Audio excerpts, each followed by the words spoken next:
Welcome to Milk and Whiskey.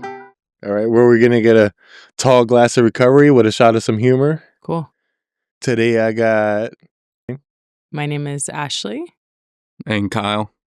All right, these are my friends, my longtime friends in recovery, and yeah, they're in town, and we were like, yeah, we got to make this happen.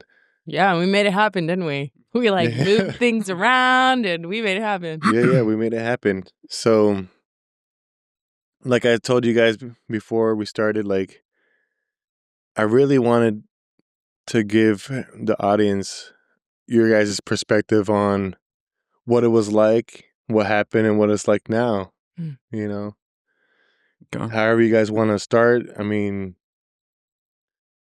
who would like to interject first? Yeah, I can start. If I could just take a moment, I'm just going to take a moment to just bring God into the room, into this time.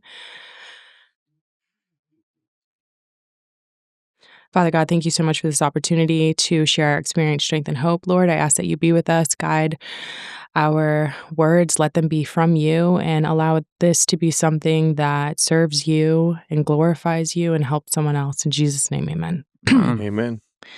Yeah, I know this isn't like a totally Christian thing or whatever, but I just wanted to be able to you know, invite God into it. So my name's Ashley. I'm an alcoholic. And where do you want my eye line to be? Just talking to you guys? Yeah, no, just talk to me. Okay, cool, you know? cool. Yeah, so Ashley Alcoholic. I've been sober since November 15th, 2014. So I just celebrated 11 years of continuous sobriety, which is just crazy. Wow. Yeah, which is just such a God thing. And so what it was like, what happened, and what it's like now. What it was like really was just a lot of pain and sadness growing up. I always just felt like it didn't really matter what was going on in my life. There was always just like something like this need for more, you know, like that, like this insatiable quest that like something like wasn't right. Yeah. Something wasn't like Was complete. it like a particular thing that it first started with? What was the more? Where did it first start? The need for more of anything. I feel like it might have started in like the fact that like I didn't have like my mom and dad didn't have a healthy relationship, so having like more of like that love that I really sought after in my dad, like having a healthy, functional like male figure in my life, I didn't have that. And that's not to say that my dad didn't love me. He did and does so much. But there was just something like when you don't have your dad around, especially like for me as a girl, you seek out attention in really unhealthy, negative ways. And I did that a lot. And that's just like what that looked like. I started very early in acting as a child actress. So that need for more was developed really early on there. I felt like whenever I would, you know, be in front of the camera or see myself on television, I felt this like major like feeling of like elation. I felt high as a little kid. Yeah. Like I remember feeling that way. And when I didn't have that like thing, I felt kind of empty. And my mom brought me up in the church. Like I was Southern Baptist as they come. Like Sunday morning service, evening service Sunday, Wednesday night suppers. Like Your mom, had my mom. Yeah, it's like my that mom, lady right there? that lady right in the next door watching our two kids. Yeah. I had that foundation in God from an early age, and I knew who God was really, really early. But I wanted to feel like I had the physical feeling of God at all times. And I found those things in outside sources. Yeah. You know, I found that in friends, in like success, like as an early kid, I found like what the feeling of God felt like away from God. So everything that I like put in my body when I got older and decided like I loved the way drugs and alcohol felt, it was because those things actually made me feel like I was connected to God, even though they were taking me further away from God.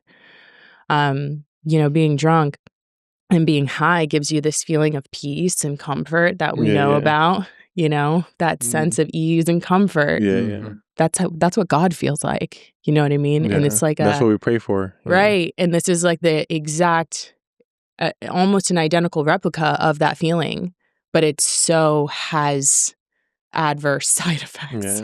Right?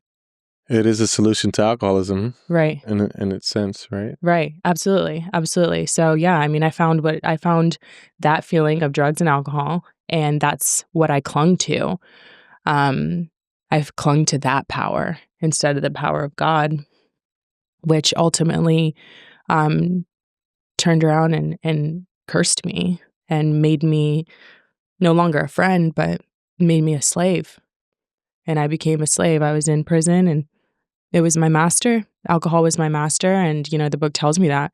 And that's what that powerlessness looked like in my life, to where I was willing to do anything to anyone and ultimately to myself to get that feeling. The problem was I never got that same feeling again. Yeah. So it just left me wanting for this more and more and more, chasing this thing that I could never catch again. So that's what, my drug and alcohol career looked like, was this constant chase of something that like kept pretending to still be my friend and whispering me and telling me sweet nothings, but then running away from me every time I like went to her, betraying me at every turn. As a result of that, I lost everything in my life. I lost that career for a really long time. I lost the relationship with my mother, who now sits in this room, 2 doors down with our kids. I lost that for a long time. Thankfully, nothing happened to my son, like from people coming in the house at all hours of the night and all these things, and driving with, alcohol in my system and things like that. Nothing bad happened to him in that way. But that wasn't as a result of my mothering. That was a result of the goodness and the grace of God. Yeah. And had my mother not have stepped in, I don't know what that could have ended up like. So I'm so grateful. But that was something that was really hard for me at first, to feel like your mother was taking your child. That was a deep, deep root of resentment in the beginning for me. And in the beginning of my sobriety, I was really, really mad about that. And then it became the thing that I respected her the most for, and appreciated her so much, because it was the thing that brought me to my knees. Men come in because they lose their jobs. Women come in because we lose our kids. So, yeah. So, yeah, I mean, So, yeah, go ahead. Before we continue, because I know you're getting up to like pretty much what happened. Yeah, right. I want to give Kyle a shot of Please. a dose. I just want to check something really quick. I don't understand what I read, but anyway. So yeah, Kyle.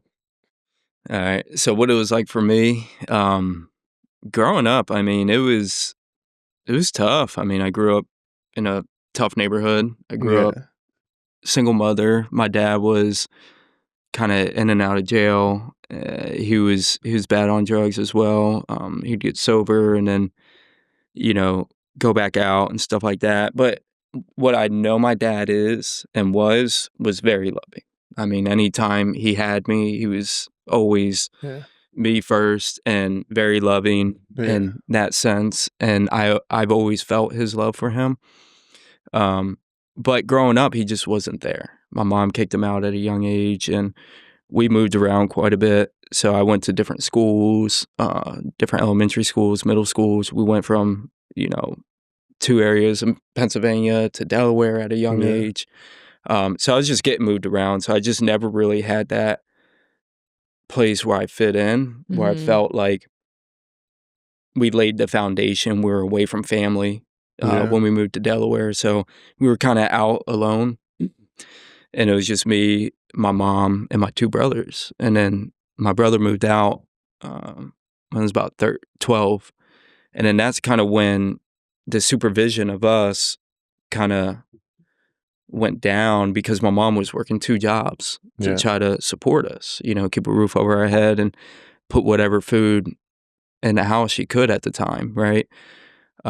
So I was kind of left to my own devices at a young age, and I kind of fit in with that crew, that Motley crew, the skater crew, right? Yeah. So I started skating, and then I had someone introduce me, to alcohol and stuff like that. How old were you? I was 12 when I first took my first drink and smoked weed for the first time. Yeah. I was 12 years old. And in that mix, the relationship with me and my mom was really bad because we had no supervision. My mom would come home, try to tell us what to do or whatever. And it was pretty much, you're not here. So how are you going to tell me what to do when you're not here taking care of your kids, right? And I was taking care of my younger brother. And I was taking care of him since he was, like 5. Always getting him to the bus and everything like that. How many years apart are you? We're about 4 years. Okay. So about 8 years old, 9 years old, I started getting him on the bus and getting him after school and feeding him when he got home and stuff like that. So crazy. Yeah. Yeah. And in that time, my mom wanted me to be home and clean the house and kind of be like the man of the house in a sense, right? But I wanted to have fun and party with my friends and just hang out and just be a kid, right? I wasn't ready for that responsibility. I didn't want it. Yeah. So we bumped heads a lot, and it just got bad because my mom went into a deep depression, and I started really drinking and really drinking heavy when I was about 14, 15, partying a lot, staying out late, pack my clothes up. I would leave Friday for school and then jump in my buddy's car and we'd go to his house for the weekend and stay the whole weekend. I wouldn't come home. That was the relationship me and my mom had. I didn't feel wanted. She would say things like, she wished she got abortion, just like my father, stuff like that. And even deeper things I'm not going to mention on here, but things that drove that resentment I had towards her even further in me to go out and drink, right? When I got woken up every day being called a loser and you're not going to be anything, I was like, you know what? Instead of doing what my older brother did, because he experienced that too, he went to college and got a good career and everything. I was like, I'm going to show you. And that's what I did. I went right out and started drinking and drugging even heavier because now I'm going to prove you right, and it was just that. I'll be the best. Yeah, I'm going to be the best at what it is. If this is what you say I am, then, let's do it, right? And I've always sought out that approval from my mother, that love. And she was a tough love person. If we, hurt ourselves or whatever, it wasn't you're going to the ER. It's wrap yourself up, take some Tylenol and sleep it off. My brother broke his arm and it wasn't until 3 days later that it was black and blue and swollen that she took him to get, to the doctors to get a cast. And a big part of that was money, right? But also that was just how she grew up and how she was raised. So, I don't blame her for that because that's what she knew, But going through it, it just got worse. It just got to the point where I was just done with life. I was suicidal. When did you get down here to Florida? So I came down in 2015. Oh, okay. This was all taking place early 2009 to 2013. Through that time frame. You guys moved down all together though? No, we didn't. No. So this was all in Delaware where this all took place. And through that, my drugs and alcohol and everything, I ended up going to rehab 3 times. And I went first time to California. And then I came back, didn't do anything. Went right back out. As soon as I got home, I went. I've been to Delaware, especially Wilmington. I've been there. It sucks, man. Yeah, I've seen them nodding out on the street. Yeah. It's a terrible place. Yeah. It's a terrible place. And I hated it. It's like a dark cloud over that area, too.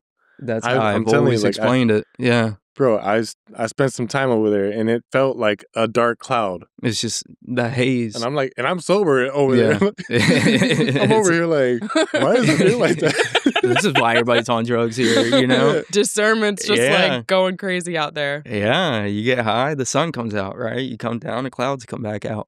But yeah, so I was just in and out, you know? I was just in and out of rehab, and I was just doing a bunch of drugs and got bad on, you know, opiates and stuff like that, where I needed to go to rehab. And the first time I went to rehab, I came home and literally went back out instantly. You know, it wasn't even, I stepped foot in the house, put my bags on, went out, met up with my friends. And when you went to rehab, what program? It was like the rehab program that you had to work, or? Yeah, so it was a 30-day inpatient. It was out in California. It was one of the few that would only take our insurance, and they paid for my flight to go out there. And it was a NAAA based, and we had to work steps 1, 2, and 3 to graduate, essentially. But I mean, they released you anyways.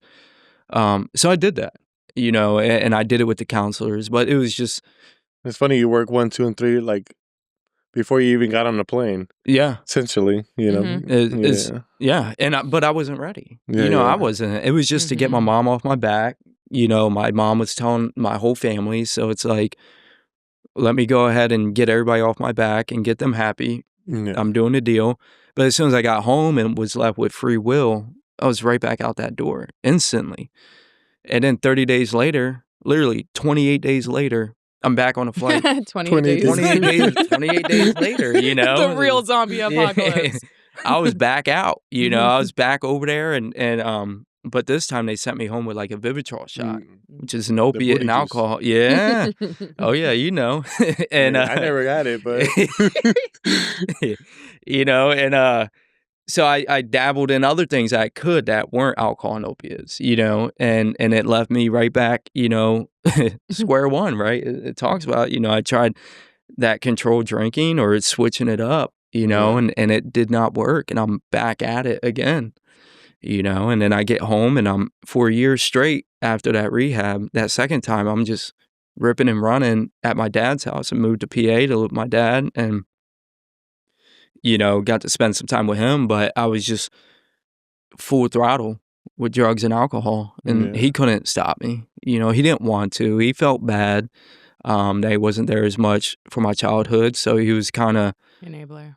enabling, but in the sense of, yeah, you know, and he was getting prescribed drugs, so, you know, we Yeah. essentially got high together and stuff like that, but you know, my dad did the same thing too. Like when I went to Colombia, because my dad wasn't there. Hmm. He was like, I'm gonna help you out, and then he showed up one day with like a bag of 10 grams of coke.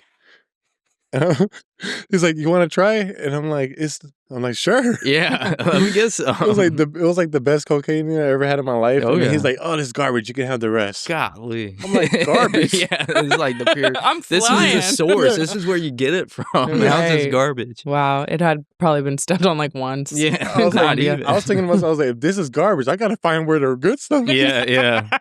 Where's the dumpster? I'm just gonna live in the dumpster if this is garbage. Feed me. That's funny. But yeah, so it was just essentially that, you know, for a year until I went to rehab and, you know, bounced around, went from Pennsylvania to New Jersey because we lost our place, me and my dad, moved in with my grandmother, and she's an angel, sweetheart, the best, right? Mhm. But she could only put up with me so much. And it Yeah. got to the point where she said, I no longer want you in my house, you know, and nobody wanted me. My mom didn't want me. My dad was at my grandmother's, so my grandmother was like, no. My aunt and uncle, they're like, we can't do anything with him, you know. If he can't focus there, he's not going to focus. We can't do anything. Yeah. So it got to the point where it was either rehab or, you know, The streets. the streets, you know, and Jersey, you know, and it was just like, so I was like, okay, flew out, and that was the start of. That's when you went to Jacksonville. No, I flew out to California and did okay. 72 days in California. So you did California again. Yeah, I went to the Okay. rehab 3 times. Oh, okay. I went to the rehab 3 times. Went to one in So that was in the Delaware. second time. That was the third time. Oh, that was the third time. Okay, The second got time, you. yeah. The second time, it was just the same thing. Came back and Okay. got high instantly. And then the third time, it was spent the 72 days there, found a sponsor. My sponsor at the time, he was our house manager, but he was hardcore, man. He was what I needed. He whipped me into shape. He was a ex-MS-13, spent 28 years in prison. And I remember I was kind of acting up in group, and he literally picked me up and like threw me into a chair and was like, I will go to jail for whooping you for you to get this program. And he was dead serious, and he had this fear in him that stuck in me. That I was like, okay, like, let's do this. Got the book for the NA book and started working the steps with him. Got all the way up to like step 8 or 9, fully working it, and it's crazy because I had a roommate who ended up leaving, and we were going to leave together because we were just like, this is our third time here. He lives out in LA, and he was like, my dad can get us a job and stuff. And I ended up not leaving, and he left and he overdosed and died. Mm-hmm. And it's just like, that stuck with me. It was just like, this is serious. Like, this is life or death, and I can't play with it no more. I'm using up my old counselor who actually sent me out to Jacksonville. He would tell me all the time, Kyle, you're out of tickets. You have no more drinking tickets. If you drink, you are going to die. Like, this is what it is. You are not going to survive anymore, So that kind of got me up to that point of, that hope before I went out to Jacksonville and went to a halfway house, stuff like that. That's what's up. So you that's when you started in Jacksonville. Yeah. I don't know if you want me to keep going. Or No, I was going to come to so at some point, because you guys have been together for how long now? 10 years. 10 years. Yeah. You were living here, right? I was in Jacksonville. You were in Jacksonville too? Oh, Yeah. okay. That's my hometown. Oh, okay. Yeah, that's where I'm from. So born and raised. How did you guys end up down here? So I, at the end, or getting close to the end, I went to Jacksonville to work at my grandmother's restaurant. She called me up one day, and I was like in a Burlington coat factory bathroom with 2 tall boys of Bud Light, and I was just like sitting in the handicap stall drinking, and she calls me up and she's like, Ashley, I need you to come out to Jacksonville and help us with the restaurant. And I'm like, okay, I'll help you with your restaurant. But let me tell you something. I'm not going to stop drinking because I'm not an alcoholic. Me, 10 o'clock in the morning on the floor of a handicap stall with 2 Bud Lights. Not going to stop drinking because I'm not an alcoholic. And she's like, okay, honey, no, don't worry about it. I drink because I want to. Don't worry about it. Just come here and we'll figure out the rest. I'm like, okay, darling. So I get my car, which is like smashed to hell, like just total alcoholic car. And I pack my stuff up, what little stuff that I did have, and I drove to Jacksonville to my family's restaurant. We owned a Cuban restaurant in Five Points district of Jacksonville. So that's what brought me out there, was the restaurant. And I ripped and ran for the next 6 months, still doing the same stuff until I came to the end of myself. And that's what happened. I went out to Jacksonville to just keep on doing the thing. And then God found me there and woke me up like in a hard way. Okay. And that's what began my journey to AA in recovery. I never went to rehab. I've been to mental institutions. I was a crazy bitch. Okay. So I didn't go to rehabs, but I went to institutions. I was Baker acted multitude of times. But yeah, on that last bleak November, I woke up and I was like, okay, I'm done. That's so crazy. I just put that together. The bleak November. Yeah. And that's what brought me to AA. But I had been to AA for since I was 15. I started going to AA when I was 15 years old because I was an alcoholic the first time I put alcohol in my body. Yeah. I never, the book talks about like that, getting to a place of, losing all control beyond human aid. Yeah. I was beyond human aid the moment I put alcohol in my body. The first time I drank till I threw up, pissed on myself, and then kept drinking. Like, that's what my first drink looked like. Severely allergic. I'm extremely allergic to alcohol, and everybody knew it except for me. At 17, I was developing spots on my liver, like developing like signs of liver failure at 17 years old. So yeah, my alcoholism, I definitely have like the degree, you know, the bachelor's, the master's, PhD in the ism for sure. Yeah.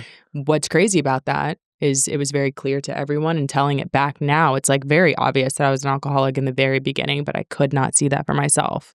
My alcoholic life was the only normal one. I could not differentiate that at all, that's the power of the delusion of alcohol for me. Yeah, we tend to normalize insane things. Like, I can just imagine all the different things that I've normalized, and like now today I'm just thinking to myself, I'm like, yeah, I was definitely nuts. No, and like literally, like for some reason, like it didn't feel like this was happening to like me, my actual self. Like it felt like I was in like some type of like weird reality show. It was like a vortex. Yeah, like this was like, it was like for the story, for the people. Like I was just like performing this monstrous life for who? I was just destroying myself, thinking that the like committee I was gonna get a laugh. Like people are gonna laugh at this one day. Yeah. They're gonna look back and they're like, nobody's gonna look back. No. Nobody's gonna remember. No. Yeah. I mean, like the things I did were crazy. I feel like Carrie they're all gonna laugh at you. Like they were laughing, but not like with me. It was like at me for a long time. So then you both of you got sober in Jacksonville, right? And at what point did you guys meet? Like, how did you guys meet up? I think we both have different stories in that regard. So, I know his because I remember him sharing. Like, I would like to hear yours before you. Okay. Yeah. So I was a server at a restaurant, and a guy that worked at the restaurant with me, his name was Steven. He was like, hey, I was coming up on a year. And he knew that. He's like, Ashley, we go to this rehab, River Region, and like there's all like where these. He's at? No, it's not where he's at. No. We go to this rehab. No, like over there. And like there's all these girls there, and there's never any women to like sponsor or like share their story. Like, would you like to come and share your story? And I had never done that at that point. And I was like, yeah, man, like that would be great. And he's like, okay, what are you doing this Tuesday? Like, I think that was like the next day or something. And I was like, nothing. Like, I'm sure. Okay, I'll do that. And he's like, all right, I'm going to tell my boy, to pick you up. And I'm like, okay, cool. So the next day, he's like, okay, yeah, he's going to pick you up at this time. And I was like, okay, all I have to do is be outside my apartment, and he's going to come and scoop me up. Cool. Sounds great. Then he calls me back and he's like, hey, the guy's just getting off work and he's like dirty and like wants to shower before he goes to the rehab. So he's not going to be able to pick you up. And I'm like, okay, like whatever. And then like 2 minutes later, hey, the guy decided he's going to shower, or he's not going to shower. He's just going to pick you up.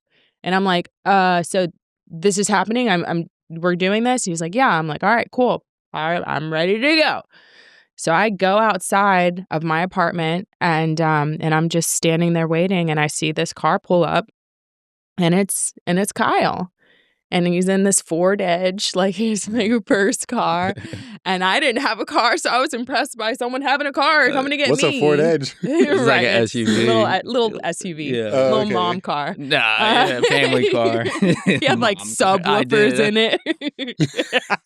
You pimped that thing out. You did. It was cute. Packing Newports, just chilling there. I loved that. So I jump in the back seat. And and I'm in Kyle's car, and all I see in the rearview mirror are these bright blue eyes. Mm-hmm. And I'm like, holy shit, this guy's so hot. But I'm cool. I'm too cool. So I'm just like back there. And so why did he go in the back seat, not the front seat? Someone was already sitting in the front seat. Oh. He was like the caravan to this rehab. Like they did this every week. This was their service to him. And he was like the only person that had a car at the time. Mm-hmm. So there was someone in the front seat. I was the one in the back, which I didn't care. I was just happy to have a ride and happy to be here, you know? So I'm happy to be alive. So yeah, I just see his eyes and I'm like, wow, he's like really, really good looking, but I'm just going to be cool. So yeah. Right, the pause. first, yep. what was it like for you?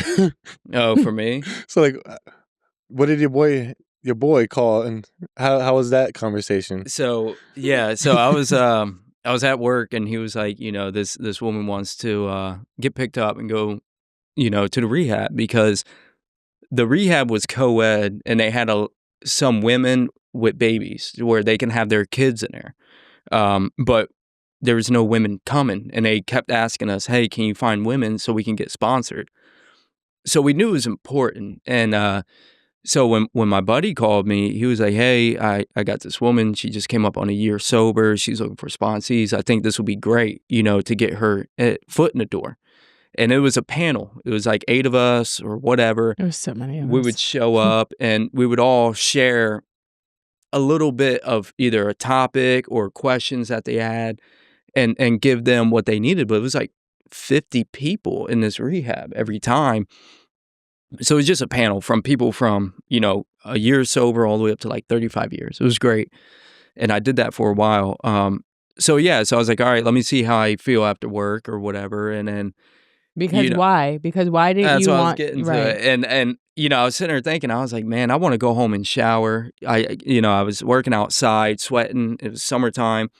And I was like, if you know this guy, like, you're thinking his friend of a woman is like this butch woman, like just big, butchy, like probably has a beard. So she ain't gonna care. I was like, no. I was like, I didn't want to do it. I didn't want to do it. I was like, no, I'm not gonna.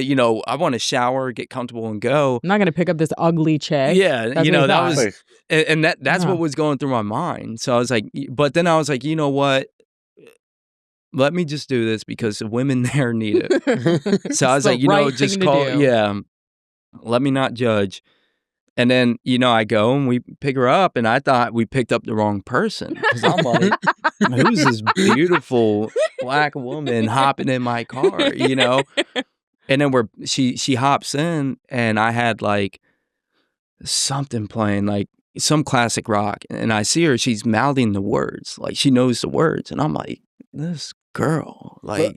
So I'm wondering, like, how did you know to pick her up, and how did you know it was him? Well, because I had picked up my buddy already. Okay. So I picked him up on my way home, and I was going to go home to shower. We both knew Steven. He was already in the car. He was the one in the car. Yeah, he was the one in the car. Yeah, he was the one that facilitated it's her right there. Yeah. Ashley, And that's pretty much what. Ashley. Okay. Yeah. So and then she gets in the car, and then that's kind of how it was, and I kept looking back, and she kept looking at me, and I was just like, man.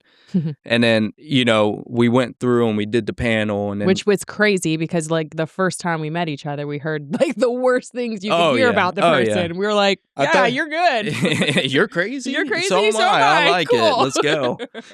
We make a perfect couple. 10 years, 3 kids later, right? Like, yeah. I thought you were gonna share about how she like pranced like a deer around the car.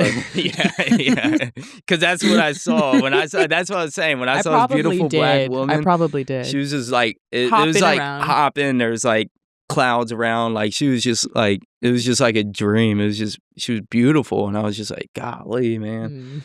But she hopped in. I just couldn't stop looking at her, and it was just kind of like, we went from there, and then took her home last, and we were just, she called me Chris.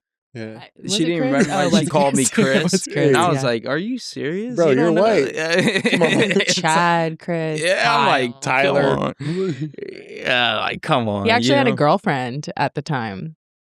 Yeah. No, I wouldn't say that. Yeah, you guys were literally like Facebook official. I like looked up his Facebook, and they he had a girlfriend. He broke up with. While you were riding to the rehab, like you looked him up. No, I looked him up when I got home, and I saw that he was in a relationship. And literally the next morning, he was no longer in that relationship.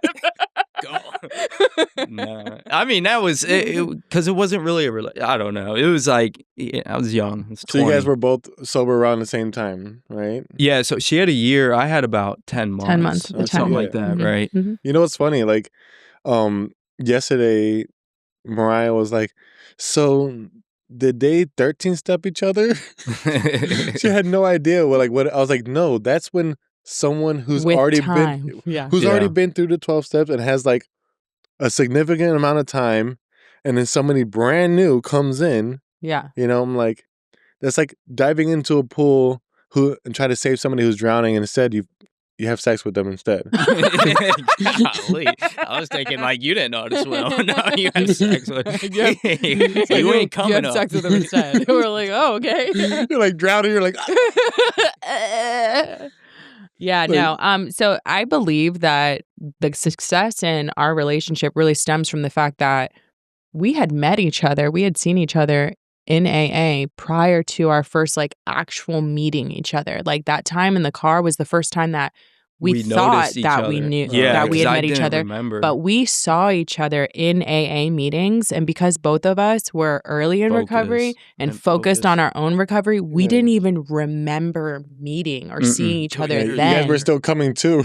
We were. Whoa. I mean, I My had head come was down. too. I had come too, but I was so focused on my relationship with God Yeah. and being healthy and working the steps that I wasn't even looking, guys. That's what I explained to her too. I was like, no, when they come into the program together and they're at a place where they can be in a relationship and they start that relationship, it's just dating. Mhm. Yeah. You know, it's like, Yeah, absolutely. Yeah, it's just a normal day. And Yeah. that was the thing, like Ashley was saying, you know, my head was down. Like I didn't take women's numbers when I first got sober. Neither did I. I hung out with only men. My relationship was you did what focused on they God. suggested. Yeah, men with the Exactly. men, women with the women. Yeah, and I worked the steps. I went through the steps twice.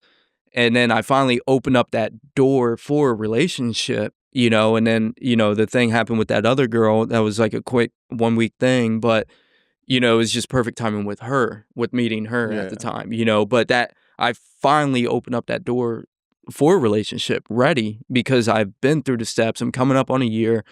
Talked to my sponsor isn't my marriage counselor or financial advisor, but I talked to him about it and asked his opinion, right? Because that's all we had. But yeah, and then that kind of opened up the door to where we met, you know. And I think that's like the success in like our relationship is just because we didn't go from like two completely screwed up, broken people with all this baggage from the past and try to fix each other with all this shit. It was like, Yeah.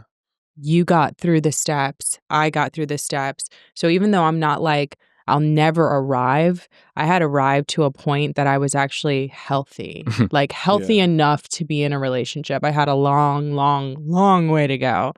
But that's why I ended up bringing into my life a good man. People want to come into the rooms and they want to get a relationship. Well, if I am broken and with all this anger and all of these character defects and I haven't done any work on that, the only thing that I'm going to bring is that. That's the only type of man that's going to come into my life is someone broken, someone full of anger, and a whole shit ton of character defects that I share. Yeah. I mean, I wish I took those suggestions. I remember when you didn't. Yeah. We all do, right? But I was it's talking to tough, Kyle though, about that the man. other night. I was like, I went off on Axel that time. Yeah. I was like, but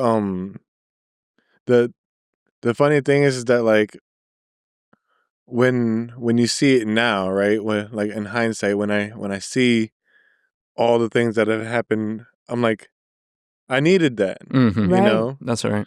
Like Sure. although it wasn't like I don't think any of those things were mistakes. It's like maybe I would have been coming up on 9 years now, but realistically I needed to be humbled, right?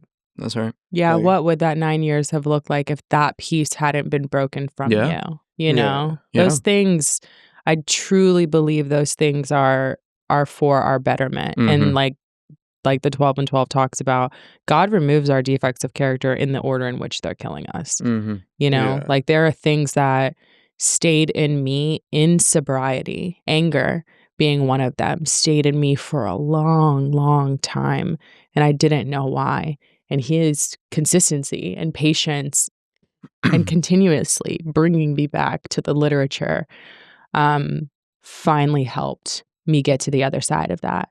And now it's not something that I'm crippled by. It's not something that has power over me anymore. I recognize it when it's coming and it doesn't have a hold on me the way it used to.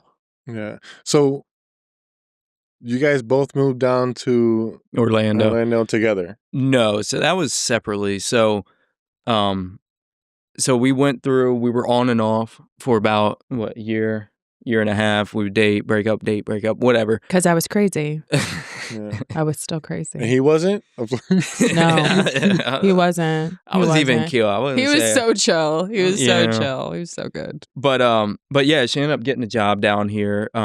Transferring her job to get closer to her son, right? And Yeah. of course, I didn't like her moving away, but I would never stop her from going to go get her son that she deserves full time with, right? Like, Mhm. I wanted my selfishness, wanted to keep her here, but I knew that this is what she needed. And her son obviously Needed is her, what, yeah. exactly, 100%, right? He was 100%. 5 years old. And, but through that time, and I'll let you kind of tell your side, she moved down here, and then like, I went through a time, like my dad died on April 30th, 2017.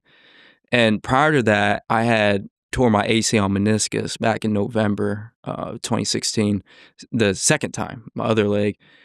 And I kind of started abusing the pills in a sense. Like, I would get a refill and get another refill. When I tore my first ACL and meniscus, I had one bottle of pain meds I gave to my sponsor. He gave them to me when they were needed. When that bottle was done, I suffered through the pain and took ibuprofen. The second time, I was like, I got this, right? My ego was starting to come out, and the program was not, it was on shaky ground, you know? So, and I knew that. So I took advantage of it, and I, kept re-upping on the scripts or whatever. And then little by little, I took another drink, when my dad died, because I didn't know how to handle that. I already had mentally relapsed and relapse with these pain meds. And then when my dad died, I had no defense against the first drink, right? You had already opened the allergy. That door. And I crossed that line. Yeah. And that allergy was cracked open. You're right.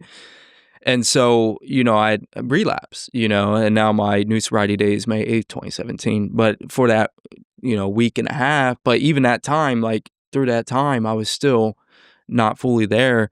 I'd relapsed, and I went back out, and it was like what you said. I had to go through that to learn more, Well, and that last reservation also. In that last reservation, because I had, and she knows me better than me. Through that last reservation through getting sober again and working the steps, I realized I had a reservation to drink again because drugs were my problem. You know what I mean? No, it's anything mind altering, right? And it's me as well. That's the biggest thing. It's me. It's my isms.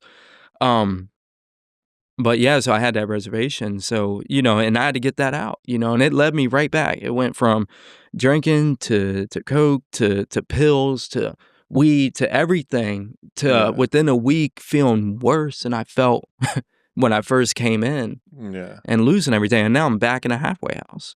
And then, time goes by, and I got sober again, and started working and had a sponsor and stuff like that, and then started working out. I started working out, I worked out.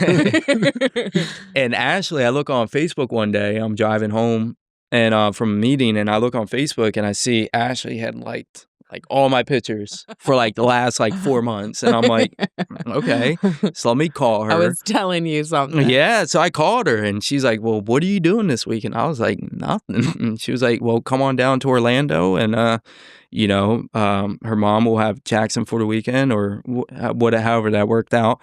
We can hang out and spend time together and just catch up, right? And so I did. I went down and spent the weekend with her, and it was the best weekend. I mean, we really reconnected, and through that time we had broke up because we were trying a long distance relationship. Yeah. We had broke up right before my dad had passed. So we were trying a long distance relationship, and I was coming down every other weekend. It was hard. So we have a saying for that in Spanish. What's that? Amor de lejos, amor de pendejo. It's long distance relationships are for idiots. Yeah, I figured it was something like that. Because you're a pendejo. Yeah, exactly. I was like, what do you call me? No. But yeah, so it just didn't work out, you know, and we mutually did that. We had a conversation on my birthday. She broke up with me on my birthday. Right. Yeah, What a that's gift. crazy. Yeah, right.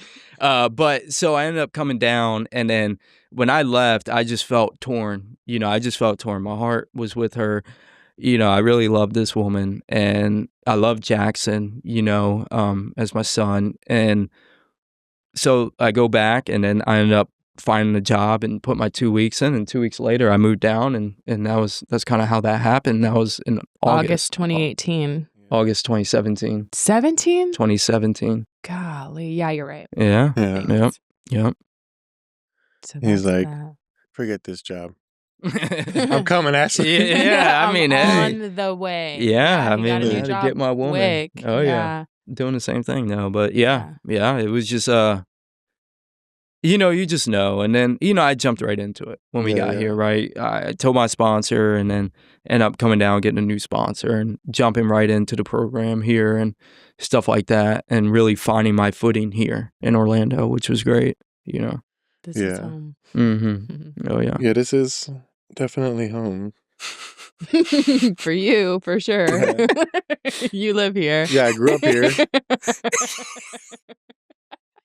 I grew up on Oak Street. You know? Oak Street. There you go. Yeah. Wow, right there. Yeah. We were actually playing basketball on Sunday, and like my son, he kept putting his hand. Like, I don't even have the ball. He just because I was just like trying to run around. He's like trying to grab onto me the whole time. I'm like, bro, keep your hands to yourself. And he just kept doing it, and I just like shoved him, and he like fell. And then like they paused again. They're like, "Come on, be nice to your son." Oh man. I'm like, I had to tell him after the game, like, because we were doing like, we were running different 4-on-4 games. When we were off I was like, look, when I used to play ball on the streets, like if you did that, I would have punched you in the face. That's right. Yeah. I'm like, if you're gonna end up playing basketball anywhere else, or I gotta out teach there, you. Yeah, you gotta know, because Yeah. keep your hands to yourself, because they'll punch you in the face Oh, out yeah. here. Oh yeah, or elbow you. Especially if they're it's for like- money too. Yeah, like, You know? but yeah, Oh yeah. I remember. So you got sober again, like a week before I got sober for the first time. Mm-hmm. Yeah, I 'Cause remember the time was close. It was May 15th, 2017. Okay. Yeah. And that's actually Mariah's birthday too. That's wow. crazy. That was crazy. That's crazy. Wow. Yeah. Yeah. Because my original sobriety date was March 28th, 2015. Yeah. Oh yeah. Yeah. Was that anybody's birthday? No, but it's just a day I like to remember. I mean, first Yeah. year and all that stuff was on us. So it was, Yeah, I mean, it was I don't good. think, like, we never really, like, we don't lose anything. If anything, we gain No. more experience, because That's it.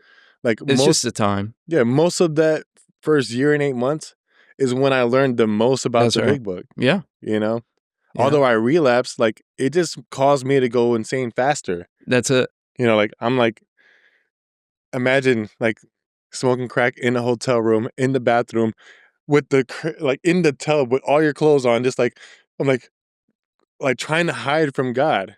Yeah. You know, like, God. Oh yeah. and I'm still like, I still see, like, while I'm taking a hit, I've memorized page 24. Mm. You know, I'm like, you Oh know, my at certain gosh. points, Yeah. you Yeah. know, we have lost the choice to drink, Yeah. drug. Yes. You know, our so-called willpower becomes Sounds like practically non-existent. Yeah. And I'm like, it haunted me. Oh That, my gosh, it gives me chills Yeah. of fear. Just Oh, to very so like, see imagine me. like taking a hit and then like memorizing that. I was like, oh my God. Oh my God. What did you feel high? Because Yeah, I have I felt high, but it was like, bad high.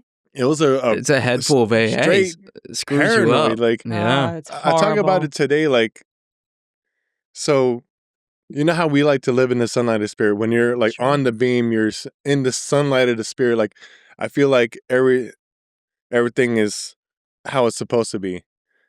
Whenever I'm doing what I'm not supposed to be doing, even today, right?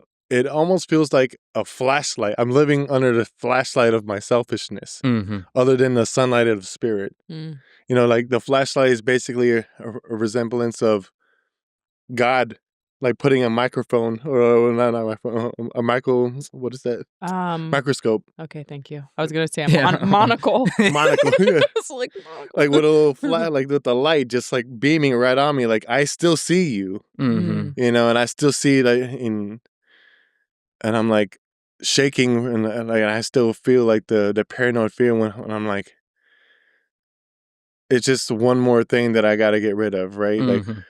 whenever I'm feeling like that, or I'm like, well, I guess I'm not I got to do some inventory. I'm like, what did I not do? That's right. What am I currently doing that I'm not supposed to be doing? And it's usually glaring me in the face, and I just can't see it up Mhm. until Mhm. you know. Sure. Talking to someone about it. Yeah, and honestly, like what I've come to realize like now in this phase of my development is it's like, what am I not surrendering? Mhm. Like Yeah. my feelings of unhappiness and feelings of like the disconnection of God is simply I am not surrendering to just what is, to life in that moment for what God has for me. I'm trying to manifest something else. I'm not content with what I have. I'm afraid that I'm going to lose something that I have. It all comes down to Yeah. surrender. The moment I can just surrender that, whatever it may be, and I have to be like, sometimes I have to actually do things that are like this woman suggested this thing where she's like, I take whatever it is that I'm holding on to and I pretend like I'm blowing it up in a balloon. I blow it up, and she's literally blowing this thing up and then pretends to tie this thing, is seeing it all in her mind's eye, and literally gets up, walks outside, and then lets it go. And that action for me, and I have actually done that, is just it works for me because it's just I'm holding on to something. And the more that I can let go, the closer I feel connected to God Mhm. because I'm trusting him. I'm free in the spirit. And that's really hard in this world because it tells you to like take everything that you can get and get as much money as you can get. And me, Manifest this. yeah. And I am an actress. I'm back in my career and that's what I do. So for me, it's really difficult because it's like every audition, I've got to like audition and do my best. And then I have to literally let it go. Like I have to let it go, even though this is my livelihood. This is what's putting food on the table for my children. Not that like Kyle, he's the financier. He's the financier of my dream. He takes care of everything so that I can dream and play all day.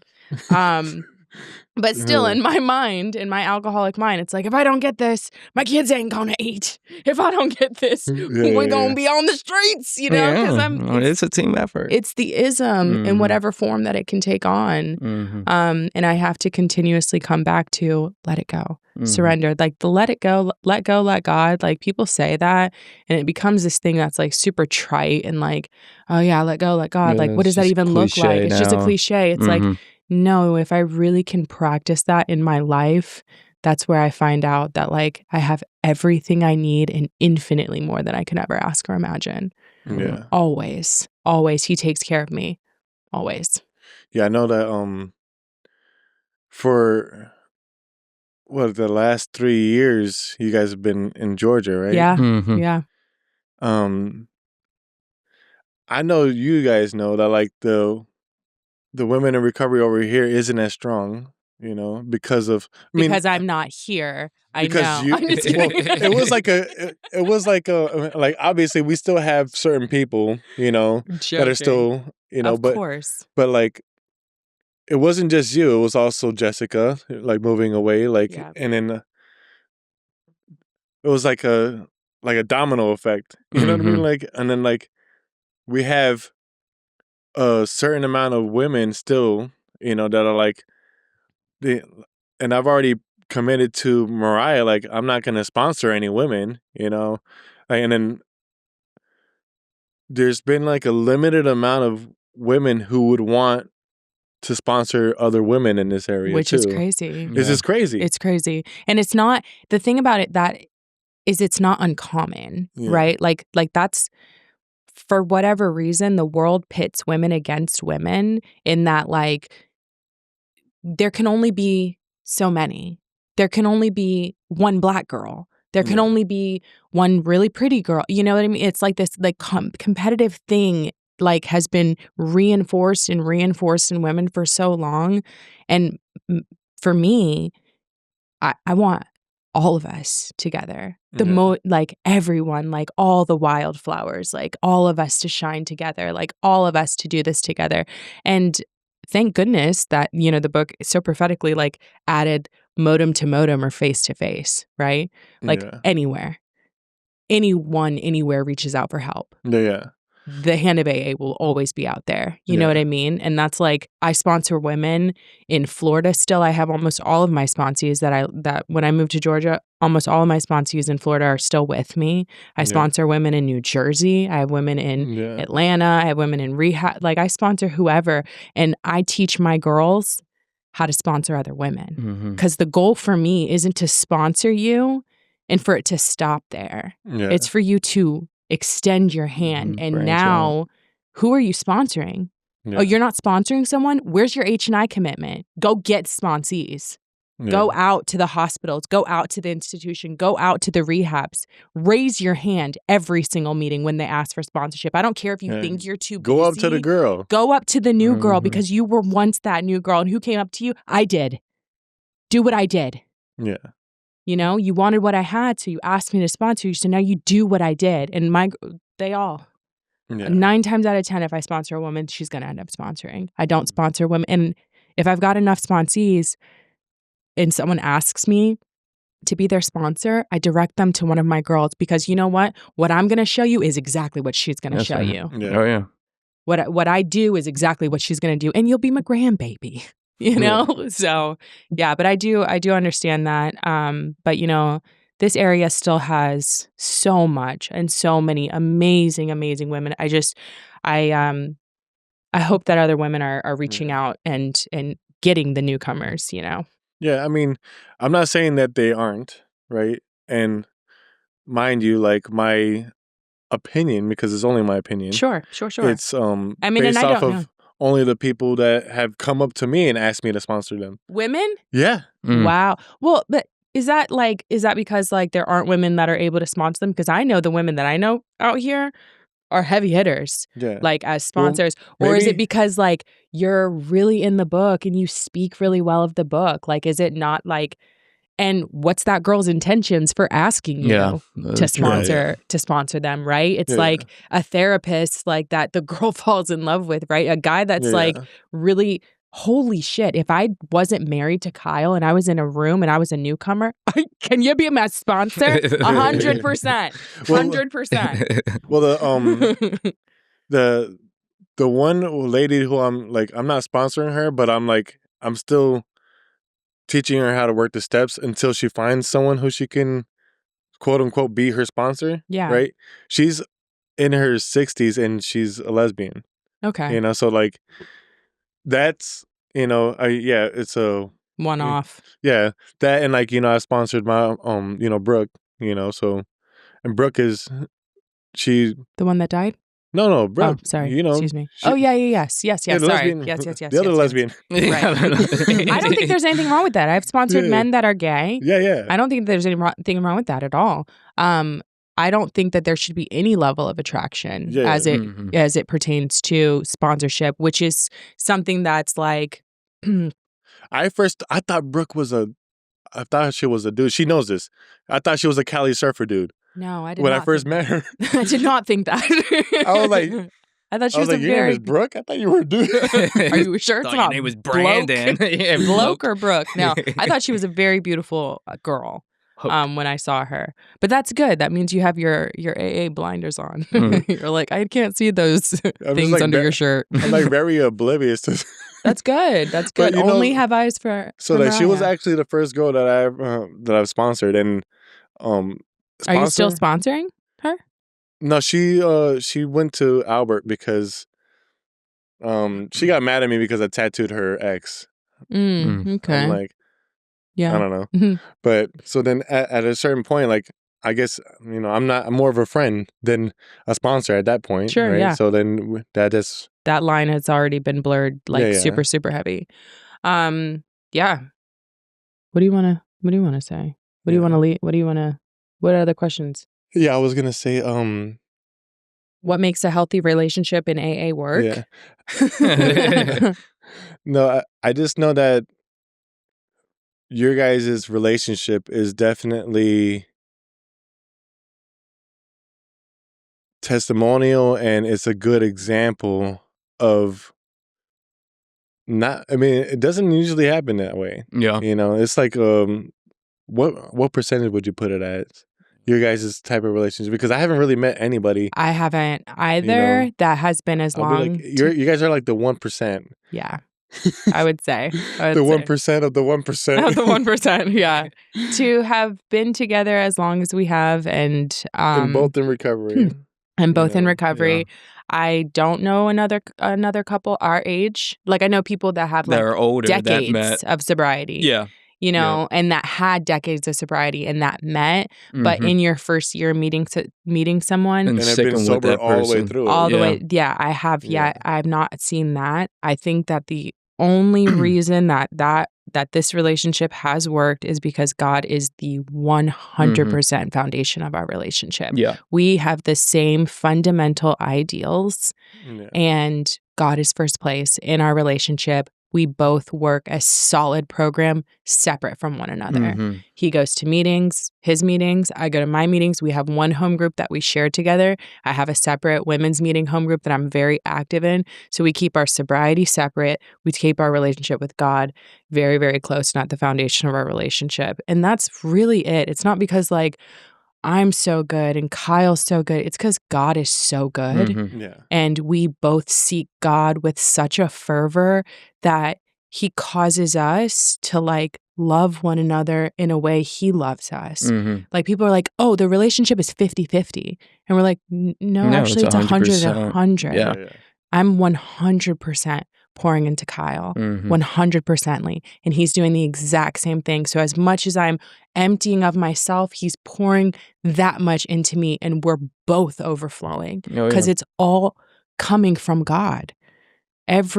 The only thing that I pour into him is what God has already given me, and he's pouring into me what God's already given him. And it's this constant flow coming from God that never ends. But the moment ego enters, then it does often, which is so great that we have a program that we can fall back on. I have a 10-step. Holy shit. I say sorry to this man so many times a day. I'm like, I'm sorry, I'm a bitch or whatever. Like I admit my faults. I look at that. I mean, he does the same thing, not as much as I do, but but definitely we both work a really strong program, and we seek God. We continuously. I'll tell you something funny. In the beginning of our relationship, when Kyle wanted to be with me, I told him, I'm not interested in being in a relationship because I'm running after God. And what Kyle told me revolutionized our relationship and is the foundation of our relationship. He's like, can I run with you? That's what Kyle said to me. He wanted to chase God as fast and as hard as I did. And I was like, okay, let's see if you can keep up.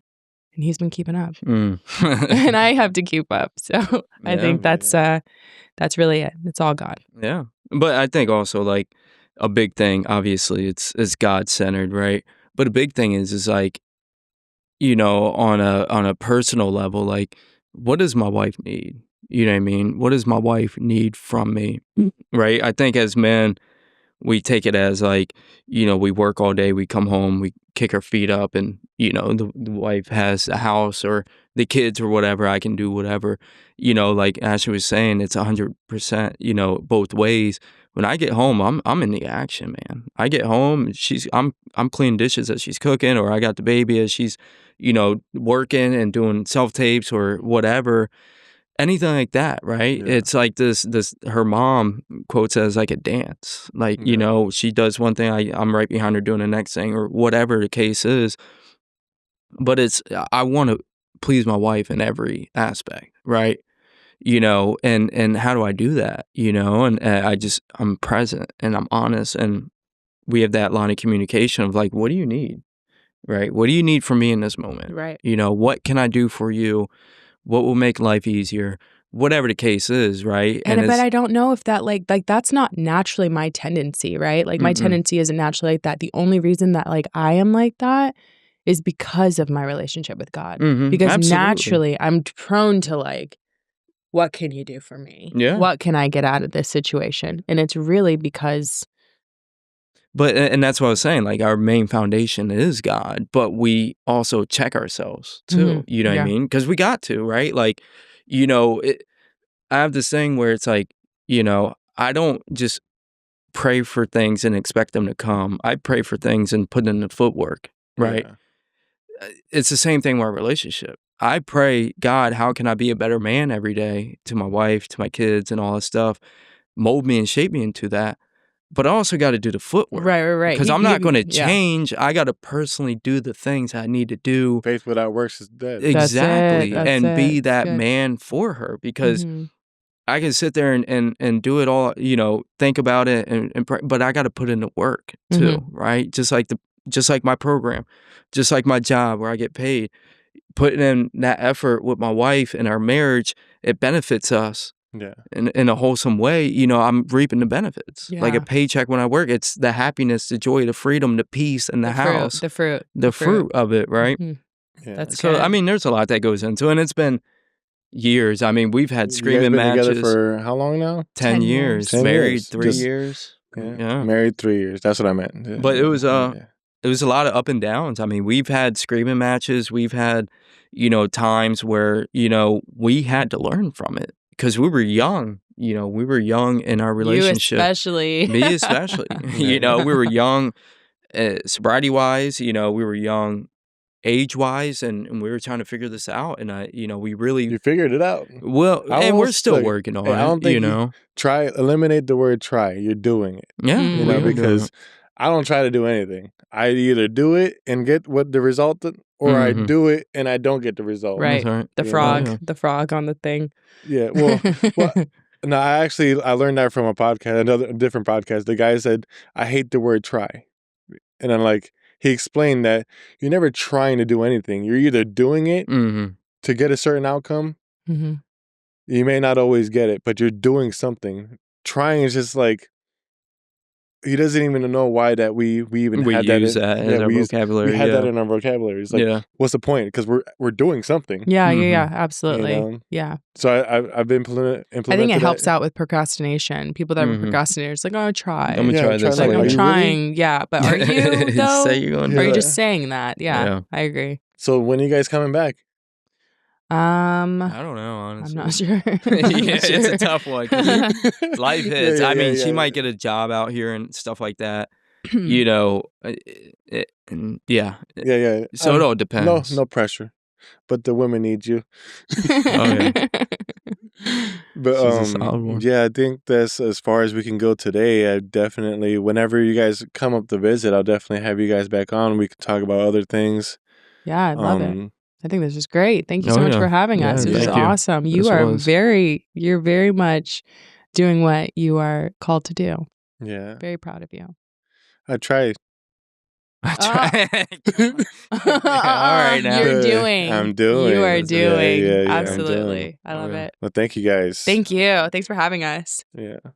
That was so good. I like hearing our voices on that. Yeah, I love that. at first it was trippy, but then Oh, I like it so it. much. I like the way your voice sounds. Really? A lot. Yeah, I love that. Yours too, Axel. Thanks. No homo.